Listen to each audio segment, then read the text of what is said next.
Assalomu alaykum. Samarqandda ta'lim hafta ichida dasturi orqali sizlarni viloyat maktabgacha va maktab ta'limi tizimida hafta davomida ro'y bergan eng muhim yangiliklar bilan tanishtiramiz. Tanishing, bugungi dasturimizdan quyidagi lavhalar o'rin olgan. O'tayotgan haftada Prezident sovrini uchun xorijiy tillarni o'qitish bo'yicha eng yaxshi maktab tanlovining tuman shahar bosqichlari bo'lib o'tdi. O'tayotgan haftada asosiy fan olimpiadasining respublika bosqichida o'quvchilarimiz faol ishtirok etishdi. Bilimdon o'quvchilar tanlovi g'oliblari taqdirlandi. Fuqarolar murojaatlari tinglandi. Endi shu va boshqa xabarlar tafsilotiga batafsil to'xtalamiz. O'tayotgan haftada Prezident sovrini uchun xorijiy tillarni o'qitish bo'yicha eng yaxshi maktab tanlovining tuman shahar bosqichlariga start berildi. Ushbu tanlovda viloyatimizning 3200 nafardan ortiq o'quvchilari ishtirok etishdi. Til bilgan el biladi. Keyingi yillarda muhtaram yurtboshimiz tomonidan xorijiy tillarni o'rganishni ommalashtirishga katta e'tibor qaratilmoqda.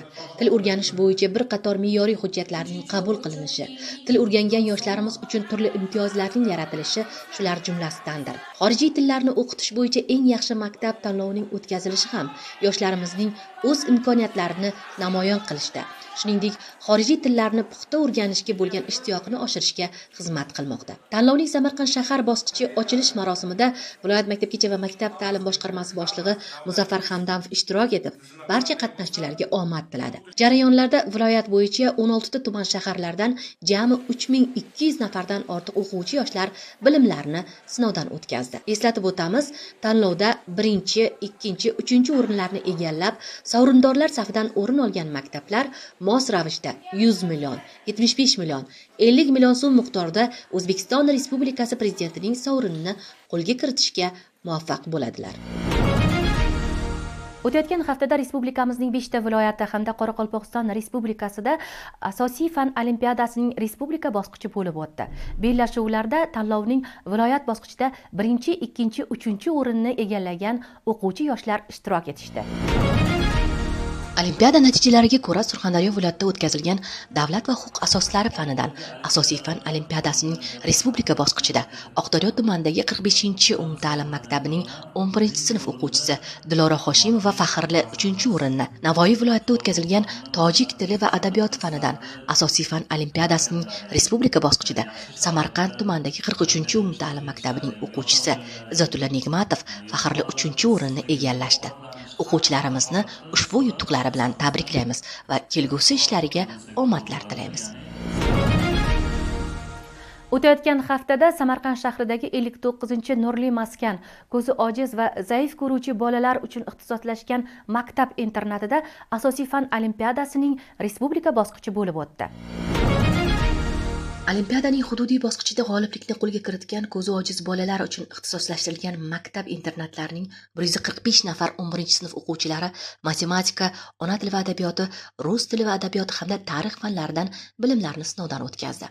Olimpiada natijalariga ko'ra, ona tili va adabiyot fani bo'yicha g'oliblik Samarqand shahridagi 59-chi Nurli maskan maktab internati o'quvchisi Nazokatxon Butunboyevaga nasib etdi. Tarix fani bo'yicha esa Navro'zbek Qo'yliyev 2-o'rinni egalladi. Tadbir yakunida tashkilotchilar tomonidan 1-chi, 2-chi, 3-chi o'rinlarni egallagan o'quvchilarga ixtisoslik fani bo'yicha davlat oliy ta'lim muassasalariga kirish imtihonlarida maksimal ball olish huquqini beruvchi va 3 yil muddat davomida amal qiluvchi elektron sertifikatlar, pul mukofotlari va esdalik sovg'alari topshirildi. Maktabgacha va maktab ta'limi vazirligi tomonidan umumta'lim maktab o'quvchilari o'rtasida bilimdon o'quvchilar tanlovi tashkil etilgan edi. Mazkur tanlovda samarqandlik 5 nafar o'quvchilar g'olib bo'lishdi. O'tayotgan haftada boshqarma mas'ullari maktablarga borib, ushbu o'quvchilarga maktabgacha va maktab ta'lim vazirining faxriy yorlig'i hamda qimmatbaho sovg'alarini topshirdi. Navbatdagi lavhamiz Samarqand shahridagi 1-umumiy o'rta ta'lim maktabidan tayyorlangan. Bilimdon o'quvchilar tanlovi g'oliblari orasida Samarqand shahridagi 1-umumta'lim maktabi o'quvchisi Lazizbek Mamarajabov ham bor. O'tayotgan haftada mazkur maktabda Lazizbek Mamarajabovni taqdirlash marosimi bo'lib o'tdi. Tadbirda viloyat maktabgacha va maktab ta'lim boshqarmasi boshlig'i Muzaffar Hamdamov ishtirok etib, keyingi yillarda mamlakatimizda yoshlar uchun yaratilayotgan imkoniyatlar haqida gapirar ekan, yoshlarimiz bu imkoniyatlardan unumli foydalanishlari uchun o'qib izlanishlari lozimligini ta'kidladi va g'olib o'quvchini tabriklab, uning kelgusi ishlariga omadlar tiladi. Tantanali marosimda boshqarma boshlig'i bilimdon o'quvchiga maktabgacha va maktab ta'lim vazirining faxriy yorlig'i hamda qimmatbaho sovg'asi noutbukni topshirdi. Murojaatlar bilan ishlash muhim masala. Haftaning har juma kuni viloyat maktabgacha maktab ta'lim boshqarmasi boshlig'ining fuqarolar uchun qabuli uyushtirilishi belgilangan.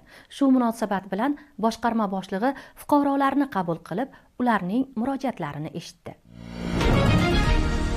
Fuqarolar bilan muloqot davomida ish bilan ta'minlash, maktab rahbariyati faoliyatini ko'rib chiqish, toifa va boshqa masalalar bo'yicha qator murojaatlar kelib tushdi.